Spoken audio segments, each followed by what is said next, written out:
ہمارے گاؤں کا رواج تھا کہ جب تک لڑکی کے بازو پر تل کا نشان نہیں بن جاتا تھا تب تک اس کی شادی نہیں ہوتی تھی۔ اسی تل کے انتظار میں کئی لڑکیاں 40 سال سے اوپر کی ہو گئی تھیں۔ اسی خوف کی وجہ سے میری ماں نے 14 سال کی عمر میں میرے بازو پر سرمے سے 2 تل بنا دیے۔ ایک رات ہم سب اپنی جھونپڑی کے باہر سو رہے تھے۔ ہم خانہ بدوش لوگ ہیں، کبھی کہیں تو کبھی کہیں جھونپڑی لگا لیتے ہیں۔ میں بہت گہری نیند میں تھی، مجھے کسی نے جھنجھوڑ کر جگایا۔ میں ڈر کے مارے جلدی سے اٹھی تو آگے میری اپنی ماں مجھے جگا رہی تھی۔ میری ماں مجھے کمرے میں لے گئی اور جلدی سے میرے بازو پر سرمے سے 2 تل بنا دیے اور بولی ان کو کبھی مٹنے نہ دینا۔ میری نیند سے آنکھیں بند ہو رہی تھیں، میں نے ماں کی بات پر غور نہیں کیا اور آ کر سو گئی۔ صبح جب میری آنکھ کھلی تو میری ماں میرے باپ کو بول رہی تھی، دیکھو ہماری ساجدہ کے بازو پر تل کے نشان بن چکے ہیں، اسے لالا جی کے پاس لے جاؤ اور اس کے رشتے کی بات کرو۔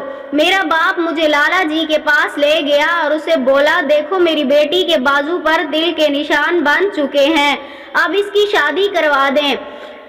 اب لالا جی بولے، تم بے فکر ہو کر گھر جاؤ، ہم اس کے لیے کوئی رشتہ دیکھتے ہیں۔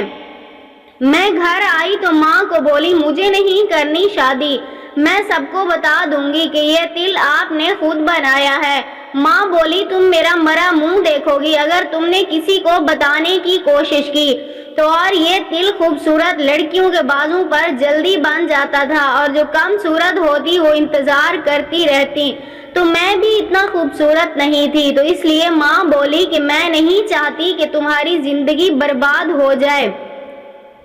یوں وقت گزرتا گیا اور میری شادی کا دن بھی آ گیا۔ میری سہیلیاں جو مجھ سے بھی بڑی تھیں وہ میری قسمت پر رشک کر رہی تھیں اور مجھے خوش نصیب بول رہی تھی۔ میں بھی خود کو خوش نصیب سمجھنے لگی تھی اور پھر مجھے دلہن بنا کر رخصت کر دیا گیا۔ اور گاؤں کا یہ بھی رواج تھا کہ دلہنیں تیار کر کے لالا جی کے ڈیرے پر پہنچا دی جاتی تھی، پھر وہ گھر والوں کو بولتا، میں نے انہیں شہر میں اچھی جگہ بیاہ دیا ہے۔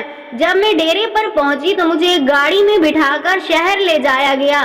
میں نے ابھی تک اپنے شوہر کو نہیں دیکھا تھا۔ پھر مجھے ایک بہت بڑے بنگلے کے سامنے اتارا گیا۔ ایسا خوبصورت بنگلہ میں نے خواب میں بھی نہیں دیکھا تھا۔ میں اندر گئی تو وہاں ایک بڑی عمر کی عورت بیٹھی تھی۔ وہ مجھے بولی، اے لڑکی، کھڑی کھڑی دیکھ کیا رہی ہے، چل کام پر لگ جا۔ میں حیران ہو گئی کہ یہ کیا ہے۔ اسی وقت وہ عورت بولی، تمہیں نہیں پتا، میں نے تجھے خریدا ہے تمہارے لالا جی سے، آج سے تم میرے گھر کی نوکرانی ہو، میرے گھر کا سارا کام کرو گی۔ مجھے اپنے نصیب پر رونا آیا مگر میں کر بھی کیا سکتی تھی۔ یوں مجھے اس عورت کے گھر رہتے ہوئے 3 سال گزر گئے۔ مجھے میرے ماں باپ کی بہت یاد آتی تھی، لیکن میں نے دل میں سوچ رکھا تھا یہاں سے موقع پا کر بھاگ نکلوں گی، اور ایک دن مجھے یہ موقع مل گیا اور میں وہاں سے بہت مشکل سے نکل کر اپنے گھر تک پہنچی۔ ماں مجھے دیکھ کر بہت خوش ہو گئی۔ میں نے رو کر ماں کو ساری حقیقت بتائی، پھر سب گاؤں والوں کو اس لالا کے بارے میں بتایا تو سب نے مل کر لالا سے پوچھا، کہاں ہیں ہماری بیٹیاں؟ تو وہ بولا، میں سب کو بیچ دیتا تھا اور یہ تل بھی میرے آدمی جا کر لڑکیوں کے بازو پر بنا آتے تھے۔ تو گاؤں والوں نے غصے سے اسے مارا اور نکال دیا اپنے گاؤں سے، اور پھر میرے ماں باپ نے میری وہیں گاؤں کے لڑکے سے میری شادی کروا دی، اور اب میں اپنے شوہر کے ساتھ شہر شفٹ ہو گئی ہوں اور میں اب اپنی زندگی میں بہت خوش ہوں۔